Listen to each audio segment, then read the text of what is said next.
So I'm going to be mowing this topic a little bit longer. This topic of, do statutes, government statutes, apply to man? Well, from what I understand is, from what I've looked at, I've never ever found a statute that obliges man or woman to do anything. Never have. But nevertheless, there are enough operatives out there who say that all persons must do that and so on. And they just operate under the presumption that equals man.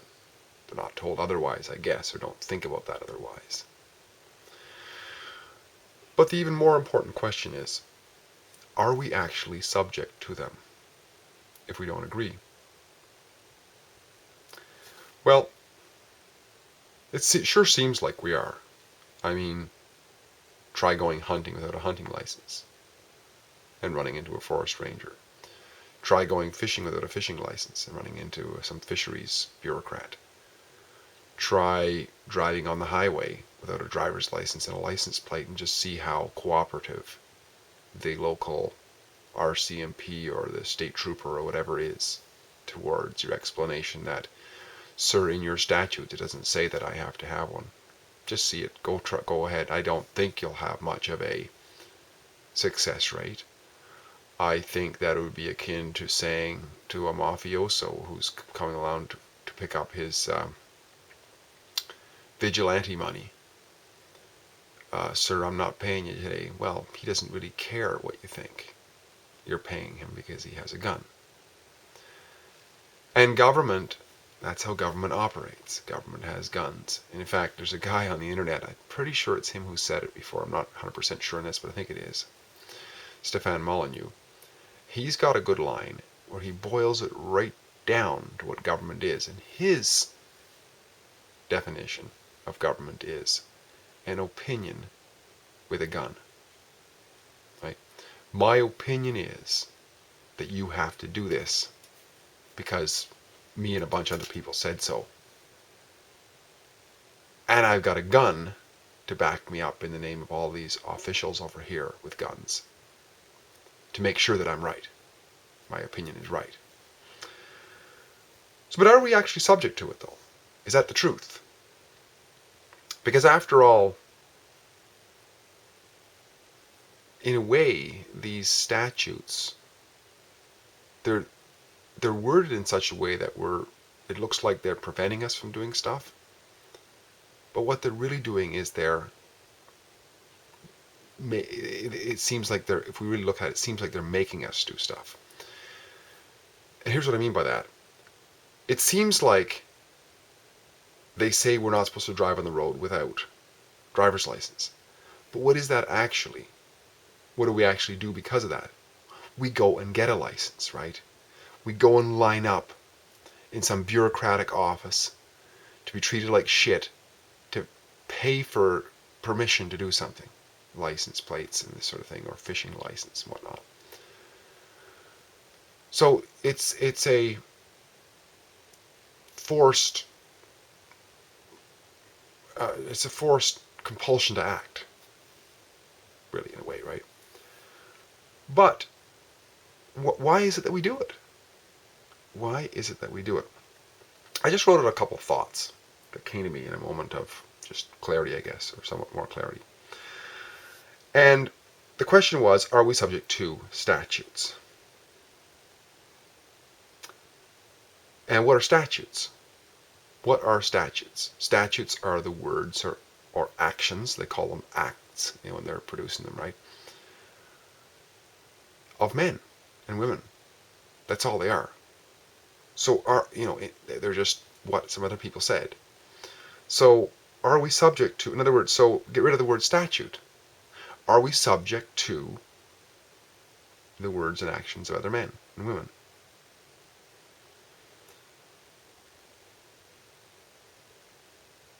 The better question is, are we subject to it or are we fearful of? Is that why we do it? Are we fearful of these men? Now, if that's yes, then what are we fearful of? Well, we're fearful of, I would say, the loss of life to some degree, right?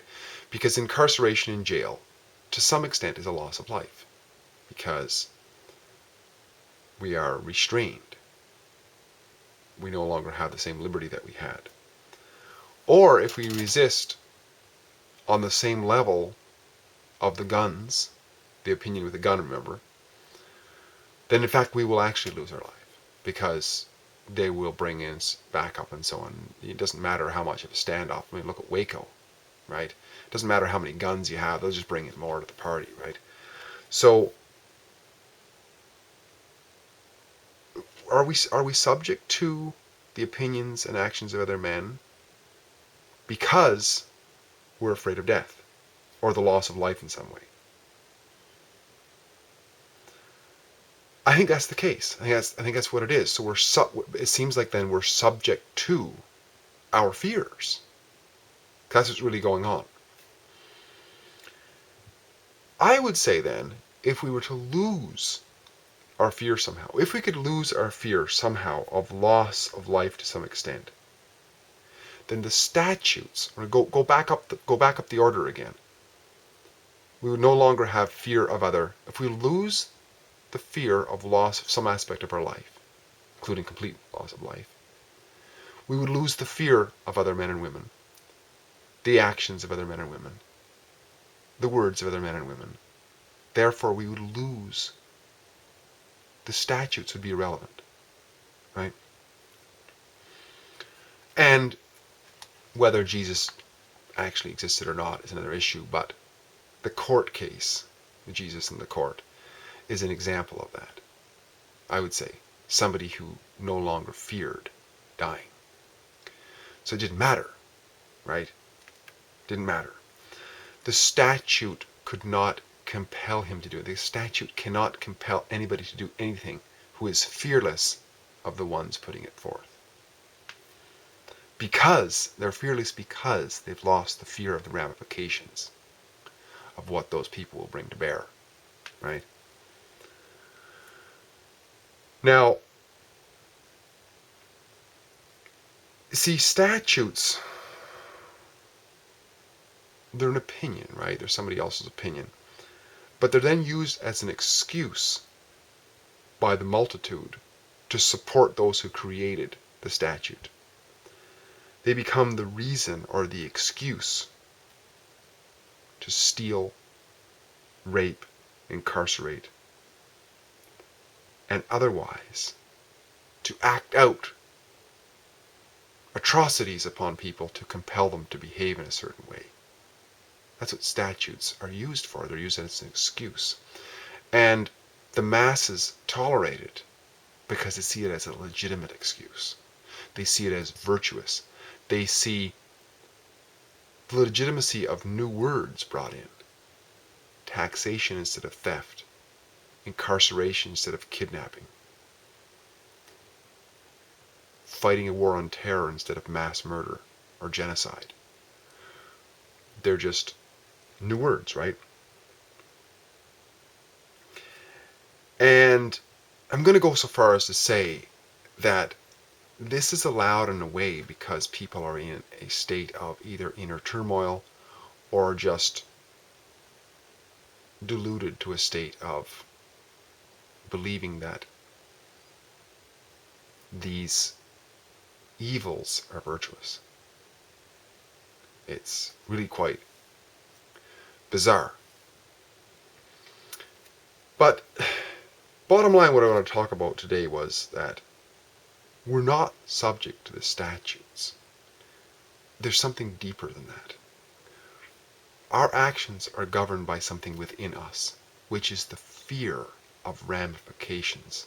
And I say the depth of that fear is the loss of life in some way. Loss of property is an expression of life. So if a house gets taken away, a car gets taken away.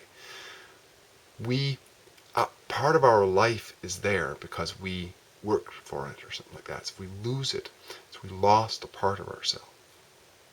If we're incarcerated, having to go through a whole bunch of rigmarole and waste our time, it's a loss of what we of the life we would choose to live. And therefore, we react. That is the incentive. The path of least resistance is just to submit to the statute. However, there are times in history when people say enough is enough, and they see the benefit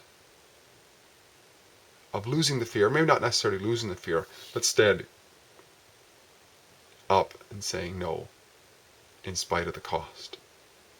The cost for the first few who do that is always, I would say, history, if history is any teller of this, is always the loss of some sort of freedom, some sort of life, rather, which you could call freedom if you want, because to live is to be free.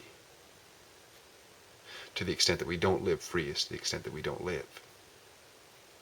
Death is the ultimate removal of freedom, right? As far as living on this earth is concerned, anyway. So, I just had a discussion for a couple of days online with back and forth on YouTube, and there were pros and cons whether statutes actually whether we're subject to it. One guy that's his opinion. Other people, no, it's not. And I would say that to a great extent it appears as though we are, but it's deeper than that. We're just reacting.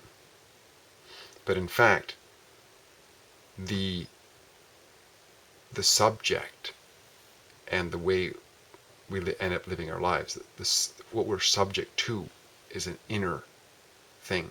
It's a decision, it's a bargain, right? We don't want to lose life. And therefore we make up these stories that it's because of that. But it's not because of that. It's because we don't want to lose something. Because there's a bunch of people who believe this opinion, and they see the support of the guns that are with that opinion, and they follow through to steal, to rape, to incarcerate, and to steamroll over people who will get in their way because they are beaten up, they are in turmoil, and it's the only way they see to get ahead. They see a dog-eat-dog world, so they got to chew you up and spit you out. But with us recognizing this, what is actually going on within ourselves, forget about, in many cases, we have to forget about what's going on out there as the cause of it. What's going on is inside. The fear of death, or the fear of loss of life. Not necessarily death, but loss of some aspect of life, property, time, liberty, these sorts of things. When we get to the point of saying, that doesn't matter anymore, I've pretty much lost my attachment to that, then it's game over for ruling classes within our lives. Because here's the thing, what we really are, our strongest aspect, can never be taken from us. See, when we get fined, threatened, incarcerated, and all these activities, what it is it's a bully tactic to get us to do something. And if we don't do it, well, they just keep on going and going and going until they give up or let us rot. But we always have the last say as to whether we're going to do. We always do. And we also have the last say as to what we think. Always do. Otherwise, little things can get taken away, like personal properties and so on, and we could even be killed. But, so in other words, other people can do stuff to us to curtail our outer world, but nobody can control our inner world. And to that aspect, the inner world is not subject to anybody. I would say influenced, yes, but not subject to. Anyways, hope this was helpful. Just a few rambling thoughts that I came up with, thought I'd share. Steve, talk to you later. Bye-bye.